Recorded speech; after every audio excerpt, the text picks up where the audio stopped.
Children in Divorce. Track 1, Introduction. How to help your children manage your divorce. Divorce is always painful for the children involved, and there is no way to protect them totally from the pain of the process. But divorce does not have to injure your children. That is something you can influence greatly.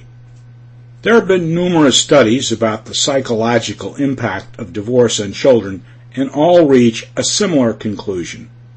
How well your children will manage the divorce will be influenced by one factor: the level of cooperation between you and your spouse. If your divorce is characterized by a high level of conflict and bitterness, your children will not do well. If your divorce is characterized by a high level of civility and cooperation between you and your spouse, your children will come through without major disruption to their lives.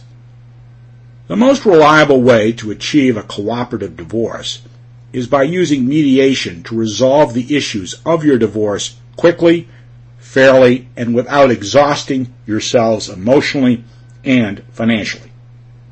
Mediation, well done, can teach you and your spouse a new mode of communication, not as intimates, but as colleagues who treat each other with cordiality and respect. This is one of the most important advantages of mediation that conventional divorce cannot do. For most people who get divorced, the biggest worry is how the divorce will affect the children. Enough horror stories abound about children who suffer from disruptive lives that parents who anticipate divorce often experience acute guilt about what they are about to inflict on their children. Popular literature and the media have added to the sense that divorce is very harmful for kids, and divorcing couples often have to cope with the disapproval of relatives and friends. Yet, the real story can be much better than it seems. Inevitably, divorce is painful for children. Divorce requires that children adapt to changes that they do not like. They will have 2 households instead of 1. Money may be tight. There may be step-parents and step-siblings to get used to. No child welcomes these changes. Children are inherently conservative and do not like departures from the status quo. But although painful, divorce does not have to result in injury to children. There is no reason that children have to end up depressed or have to lose developmental progress. There is no reason that children have to be cast into chaos or sustain trauma, leading to lifelong scars. Divorcing couples have much more choice than they think. Track 2, Chapter 1, The Adversarial Divorce System. The key is to understand that divorcing parents will choose whether they have a cooperative or antagonistic relationship after the divorce is over. The choice will be made in the decisions about how they will divorce.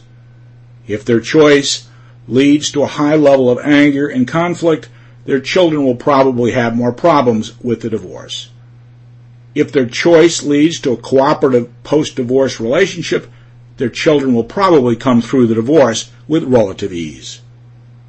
There are 2 distinct sources of anger that flow from divorce.